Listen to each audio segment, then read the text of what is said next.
जय जोहर संगवारी हो। मैं हूं आपन के संग ललिता चक्रधारी और आप देखा था न्यूज प्लस 21। चलक नजर डालता देश विदेश और राज्य के 10 बड़े खबर में। मुख्यमंत्री भूपेश बघेल हा कहीं नवा इंडिया ले घबराए है बीजेपी। राहुल लोकसभा में दमदारी ले रखी अविश्वास प्रस्ताव। 13 अगस्त के मल्लिकार्जुन खड़गे छत्तीसगढ़ आई जांजगीर चांपा जिला में चलत तैयारी के भरोसा के सम्मेलन में हुई शामिल। छत्तीसगढ़ में शिक्षक मन के प्रमोशन हुई रद्द, नवा सिरा ले हुई पोस्टिंग। मंत्री रविंद्र चौबे हदीस ज्वाइंट डायरेक्टर ऊपर एफआईआर के निर्देश। लोकसभा में आज अविश्वास प्रस्ताव पर चर्चा। राहुल गांधी बहस की करी शुरुआत। मोदी सरकार के खिलाफ दूसर बार आई ये प्रस्ताव। प्रधानमंत्री मोदी ब्रिक्स सम्मेलन में हिस्सा लेबर दक्षिण अफ्रीका जाए। वाराणसी के ज्ञानवापी के सर्वे के 6वां दिन है। आज परिसर में पहुंची एएसआई की टीम। हरियाणा के नूह में 8 अगस्त तक इंटरनेट बैन रही जारी। मुंबई पुलिस ला आतंकी हमला के धमकी भरा फोन मिली।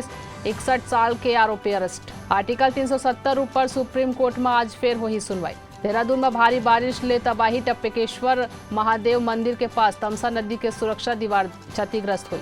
ऐसे में तमाम बड़ी जानकारी ले लगातार अपडेट रहे। देखा तो न्यूज प्लस 21 आप मन के हक के बाद।